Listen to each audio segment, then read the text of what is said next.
There are some jobs at risk. Grant Shapps has said this is about modernisation, and the rail workers do face inflation like the rest of us. But they have the power to put the boot in, which many of us don't. In your view, do they have a case? Well, not a very strong one, in my view. But as you say, they have the industrial muscle to bring the rail network to a halt, and that causes the government a problem. And so far, the government's solution to this problem is to pretend that this is nothing to do with them and to call them labour's strikes, which is absolutely extraordinary. And I hope they don't get away with it. When you say labour strikes, you mean labour with a capital L? With a capital L. They're pretending that this is somehow the responsibility of Her Majesty's loyal opposition, whereas, you know, it is the government that's in charge, as Keir Starmer pointed out at Prime Minister's Questions this week. You know, the rail network is in effect nationalised in this country, and the tube is obviously in the public sector. This is the government's problem, and the government has to sort it out. And it's no use trying to pretend that it's somebody else's problem. But one step back in that, I mean, in a sense, even if it is very cynical to say it's a Labour strike with the capital L Labour Party, it's worked because you've got Angela Rayner, old-school Labour, saying she'd go on strike if she was a rail worker, and Wes Streeting, the bright young thing, the prospect of the future, also saying, were he a rail worker, he'd go on strike. Game, set and match to the Tories. And Lisa Nandy as well. Anybody who is a potential leadership candidate for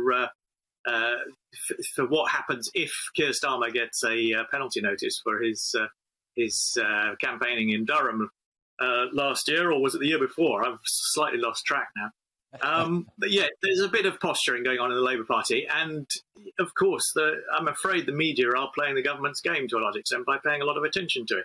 But I mean, this is essentially the government's problem, and the government has to solve it. Well, the media aren't paying enough attention to Sir Keir Starmer's problems and Curry's because they're so focused on Boris Johnson and parties. No, the media are paying too much attention to Labour's positions on the strikes, which is all just leadership. I mean, internal Labour Party leadership positioning, and not enough attention is being paid to Grant Shapps' responsibility for sorting out the strikes. Because the government, I mean, perhaps Grant Shapps can't sort out the strikes, and so he's just engaged in sort of distraction tactics. But he really ought to be getting to grips with it. OK, I've got that point and parked it there. I want to take you back to one thing about the RMT, because, as you know, I used to be an industrial correspondent and remember the glorious days of Sid Wheel at the RMT and ASLEF and the rest of it. The RMT of nowadays famously withdrew from backing the Labour Party and are now a kind of fascinating mix of old-school Stalinists and young trots coming up. It's not the RMT that I used to know, but it's definitely not. It's not a child of the Labour Party anymore either. This is, I mean, that was the next point I was going to make. It is absurd for Grant Shapps to pretend that this is the Labour Party's problem when the RMT is not even affiliated to the Labour Party. And as you say, I mean, like many unions, it's been taken over by sectarians of the Trotskyist or Stalinist left. Quite difficult to tell the difference these days, and has fallen so far from its greatness that it's no longer affiliated. I mean, unlike Unite, which has similar sectarian problems but is still affiliated with the Labour Party. So yeah, it's not. I mean, this is a political. There's an awful lot of small politics in sort of left-wing sectarian circles about this, much of which is nothing to do with the Labour Party. Yeah. The final point on this, and it genuinely intrigues me because people coming across their first and biggest rail strike for quite some time, those of us of our vintage, although I know I'm older than you, but you know what I'm saying, will observe that this is something of unfinished business from the Thatcher era, in the sense that you can have one really vital industry, the railways, that is dominated by just a couple of unions. And therefore, if they, ASLEF, RMT and TSSA, to rather overgild the TSSA, Lily, but the clerks and ticket people, if they decide to go on strike, a whole industry is crippled. Yes, well, I mean, it didn't work for Arthur Scargill at a time when the mining industry was actually quite significant. And I'm afraid, I mean, the blunt truth is that the railway industry is not, it's not so central to the national economy that it gives these unions a stranglehold. So I'm afraid all they will succeed in doing is driving people onto the roads, taking to their cars, and gumming up London's public transport.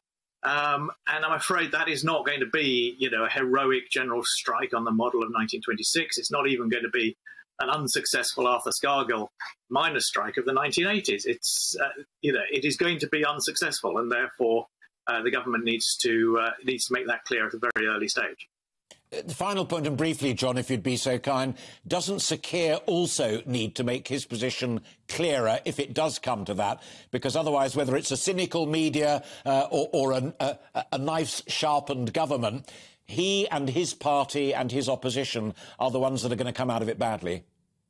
Well, no, I'd like to see him do that. But, as I say, I think this is the government's responsibility, and he needs to make that clear. But, possibly the only way he can make that clear is by adopting a quite hard line approach against the strike, which would then throw the problem back to the government. Because as long as the Labour Party can't decide whether it's for or against these strikes, then the government is just going to try and exploit that division.